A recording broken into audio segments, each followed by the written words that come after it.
नमो राघवाय। अब तुलसीदास जी दुष्ट गणों की वंदना कर रहे हैं, क्योंकि दुष्ट लोग किसी भी प्रयोजन में अपना जो है वो दुष्टता दिखाते ही हैं। तो रामचरितमानस की रचना में कोई दुष्टजन अपनी दुष्टता का प्रयोजन ना करें, इसके लिए वे दुष्ट लोगों की भी वंदना कर रहे हैं। तो बहुरी बंदी खलगन सती भाए, जे बिनु काज दाहिने हूँ बाएं। अब तुलसीदास जी सत्य भाव से दुष्ट गुणों की वंदना करते हैं, जो बिना किसी प्रयोजन के दाहिने अर्थात अनुकूल लोगों के प्रति भी बाएं अर्थात प्रतिकूल रहते हैं। अगर कोई उनके अनुकूल भी है तो वो अनुकूल के प्रति भी प्रतिकूल ही रहते हैं। वे मतलब अगर कोई उनका अच्छा भी करता है तो भी वो दुष्टता ही दिखाते हैं। और दुष्ट लोगों से सतर्क रहना भी चाहिए, क्योंकि वे हमारे भजन मार्ग में बाधा करेंगे। इसीलिए तुलसीदास जी उनकी जो है वंदना कर रहे हैं, क्योंकि भजन मार्ग में वे रामचरितमानस की रचना मार्ग में जरूर बाधा डालेंगे। और वे दुष्टगण अपने अंदर भी हो सकते हैं, जैसे काम, क्रोध, लोभ, मोह है, ये सारी चीजें जो है, आलस्य है, ये सारे जो दुष्टगण हैं ये हमारी रामचरितमानस की रचना में भी बाधा डालेंगे। अब देखिए, दुष्ट के रूप में रावण है। सीता जी जो कि भिक्षा देने गई थी, तब रावण साधु वेश में आया था। जब रावण साधु वेश में आया था तब सीता जी उसको भिक्षा देने गई थी। तो रावण क्या कहता है, बांधी भीख न लेऊं सयानी। रावण कहता है बांधी भीख नहीं लूंगा कि मैं उसी जो लक्ष्मण जी ने रेखा कर दी है उसके अंदर ही आप देंगी तो ये बांधी भीख हो जाएगी। आप उस रेखा के बाहर आकर के हमें दीजिए। तो सीता जी ने, जो कि रघुकुल की मर्यादा के लिए कि कोई भिखारी वापस न जाए, तो विधि गति बाम काल कठिनाई, विधाता का यही मन था, इसलिए रेखा नांग सी बाहर आई। रेखा नांग करके सीता जी बाहर आ गई। तो तब क्या किया रावण ने अपना ही कार्य किया, क्योंकि वो दुष्ट है। दुष्ट अपना ही काम करेगा। जबकि सीता जी रेखा नांग करके, जो कि लक्ष्मण जी ने मना किया था कि नहीं, आपको रेखा नहीं नांगना है, किसी भी परिस्थिति में आपको रेखा नहीं नांगना है, तब भी वो हर परिस्थिति को तोड़ करके बाहर आई। उसके बाद भी रावण ने क्या किया, क्रोधवंत तब रावण लीने से रथ बैठाई, चला गगन पथ आतुर भय रथ हाँ कि न जाई। क्रोधवंत तब क्रोध से भरा हुआ रावण ने रथ में बैठा लिया और चला गगन पथ, आकाश मार्ग से चला, और भय के कारण, उसको डर के कारण उसका रथ जो है उसको हाका नहीं जा रहा है। तो इस तरह से उसने सीता जी का अपहरण कर लिया। जबकि सीता जी उसको जो है भीख जो है वो देने आई थी, रेखा नांग करके देने आई थी, तब भी उसने दुष्टता ही की। अशोक वाटिका में भी सीता जी को परेशान करता है रावण। तो बहुविधि खलसी तहीं समुझावा। रावण अशोक वाटिका में आता है तो हनुमान जी देख रहे होते हैं ऊपर से। तब हनुमान जी क्या देखते हैं कि रावण आता है और बहुत प्रकार से समझाता है सीता को। वो शाम दाम भय भेद दिखावा। उनको शाम दाम भय भेद हर तरीके से हर उपाय करता है कि उनको समझाता है। क्या समझाता है, कह रावण सुन सुमुखी सयानी, मंदोदरी आदि सब रानी, तब अनुचरी करऊं पन मोरा, एक बार बिलो कुमम ओरा। रावण कहता है, हे सुमुखी सयानी, मंदोदरी आदि सभी रानी को मैं तुम्हारी अनुचरी कर दूंगा, तुम्हारी दासी कर दूंगा, मंदोदरी आदि सभी रानियों को मैं तुम्हारी दासी करूंगा।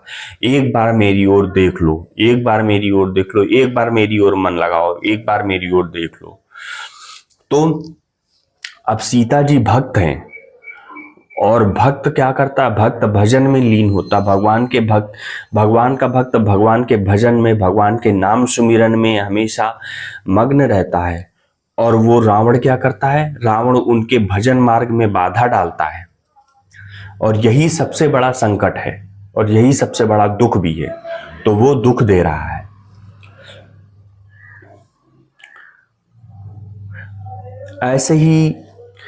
ऐसे ही रावण, कुंभकर्ण, मेघनाथ जैसे काम, क्रोध, लोभ, मोह आदि शत्रु हमारे भजन मार्ग में, भगवत प्रेम मार्ग में बाधा डालते हैं। जबकि विभीषण जी ने रावण को समझाया था, विभीषण जी ने रावण को क्या समझाया था, विभीषण जी समझाते हैं, जो आपन चाहे कल्याणा, सुजस सुमत शुभ गति सुख नाना। जो अपना कल्याण चाहता है, सुजस चाहता है, सुमति अच्छी मति चाहता है, शुभ गति और तरह तरह के सुख चाहता है। तो पर नारी लीलार गोसाई, सो पर नारी लीलार गोसाई, तजऊ चौथी के चंद की नाई। तो अपना जो है, अगर ये सब कुछ चाहते हैं, शुभ गति सुख नाना, अगर अनेक प्रकार के सुख चाहते हैं, सो पर नारी लीलार, सो दूसरे की स्त्री का मुख देखना चौथ के चंद्रमा की तरह छोड़ दीजिए। यहां विभीषण जी समझा रहे हैं, पर रावण तो कामी, क्रोधी और लोभी है, और ये दुष्ट हमारे भजन मार्ग में बहुत बड़े बाधक हैं।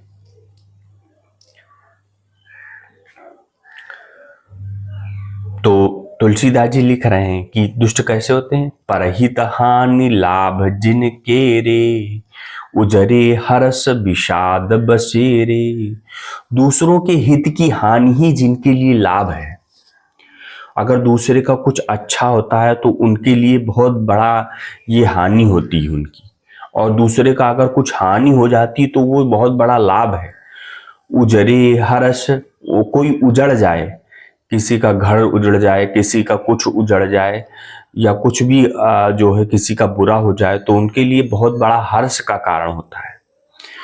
और विषाद, अगर किसी का विषाद बसेरे, मतलब अगर कुछ बस जाए तो उनके लिए बहुत बड़ा दुख का हो।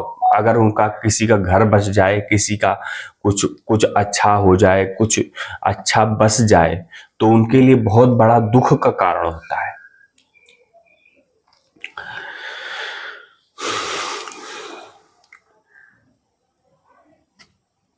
दूसरों का हित नहीं देख सकते हैं दुष्ट। और सबसे बड़ा हितैषी कौन है, जो हमारे भजन, जो हमको भजन मार्ग में लगाए। तो वो कोई भी हो सकता है, कोई साधु संत, को माता हो सकती हैं, या पिता हो सकते हैं, या गुरु हो सकते हैं, कोई भी हो सकता है। पर दुष्ट रावण विभीषण जी के भजन में भी बाधा डालता है, क्योंकि दुष्ट है, रावण दुष्ट है और वो भजन में बाधा डालता है। इसी तरह तो दुख देता है, क्योंकि भजन में बाधा ही सबसे बड़ा दुख है। और वो विभीषण जी को भी भजन नहीं करने देता है। तभी तो विभीषण जी कहते हैं, सुनहु पवन सुत रहनी हमारी, जिम दसनन मह जीभ बिचारी। हनुमान जी से कहते हैं, जब हनुमान जी लंका में आते हैं, प्रवेश करते हैं, तो हनुमान जी से कहते हैं कि हमारी रहनी किस तरह की है, जैसे कि दांतों के बीच में जीभ रह रही है।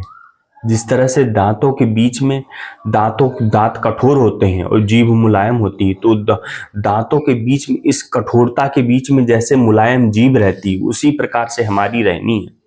तो इस तरह से वो साधन मार्ग में बाधा डालता है। और तुलसीदास जी लिख रहे हैं कि दुष्ट कैसे होते हैं, हरिहर जस राकेश राहु से, पर अकाज भट सहस बाहु से। हरिहर जस, जिनको हरिहर कथा में बहुत बहुत जो है वो राहु होते हैं, राहु के समान होते हैं। हरि भगवान हरि की या हर की कथा जो है, भगवान विष्णु की या भगवान शिव की, भगवान राम की जो कथाएं हैं, वो उस कथा रूपी पूर्णमासी के चंद्रमा के लिए जो राहु के समान होते हैं। कथा रूपी चंद्रमा को, जैसे पूर्ण चंद्रमा को राहु ग्रस लेता है, राहु जो है पूर्ण चंद्रमा को ग्रसता है, उसी तरह से हरिहर जस राकेश राहु से वो हरिहर भगवान की कथाओं को वो अगर कोई भगवान की कथा सुनता है तो उसमें वो बाधा डालते हैं, और भगवान के भजन में, भगवान की कथा में, उन कथा के लिए तो वो विशेष रूप से बाधा डालते हैं। साधक जिसको प्राणों से प्रिय है उसके जीवन में वो बहुत बाधा देते हैं। अब हनुमान जी थोड़ी सी भगवान हरि की कथा रावण को सुनाई, पर रावण अहंकारी कहाँ सुनने वाला था। हनुमान जी कहते हैं, विनती करऊं जोरी कर रावण, सुनहु मान तज मोर सिखावन। मैं विनती करता हूं, अभिमान को छोड़ करके मेरी सिखावन सुनो। देखो तुम निज हृदय विचारी, भ्रम तज भजऊ भगत भयहारी। अरे तुम अपने हृदय में विचार करके देखो और भ्रम को छोड़ो, और ये भ्रम जो है तुम्हारा कि ये भगवान है कि नहीं है, ऐसा भ्रम छोड़ दो, भगवान का भजन करो। जाके डर अति काल डराई, जो सुर असुर चराचर खाई। जाके डर अति काल डराई, जो सुर असुर चराचर खाई। अरे जिसके डर से काल भी डरता है, जो काल सारे असुर और सुर और असुर को समय आने पर खा लेता है, चाहे वो कितना भी शक्तिशाली हो, चाहे कितना भी शक्तिशाली दैत्य हो या फिर देवता हो, जब उसका समय पूरा होता है तो काल उसको खा जाता है। मतलब कि काल उसका समय समाप्त होने पर उसकी मृत्यु होना निश्चित है। और वो काल भी जो जिनसे डरता है, उनसे तो आप डरो, उनका भजन करो आप। तो जब रावण ने ऐसा समझाया, तब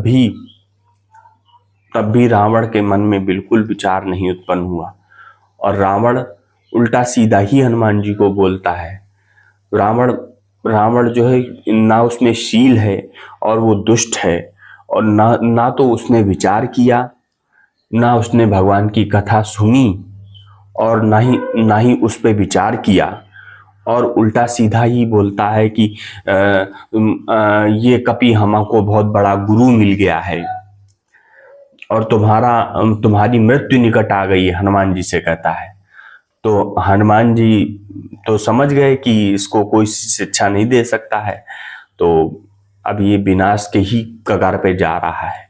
तो इसी तरह से दुष्ट जो है वो हरिहर के लिए, भगवान की कथाओं के लिए अगर कोई कहता भी है तो वो उसके लिए भी इसीलिए कहा जाता है कि जो भजनहीन है उससे भगवान की कथा नहीं कहनी चाहिए। तभी शंकर जी जो है वो पार्वती माता, जो कि जिनमें श्रद्धा है, इसीलिए शंकर जी माता पार्वती को कथा सुनाते हैं, पर वो कथा को गुप्त रखते हैं, तो गुप्त कथा कहते हैं। और इसी तरह से वो जो है वो हमेशा हरिहर कथा, भगवान की कथा जो है वो हमारा बहुत बड़ा धन है, और उसको दुष्ट लोगों के हाथों में ना पड़े, यही हमें प्रयास करना चाहिए। जय श्री राम।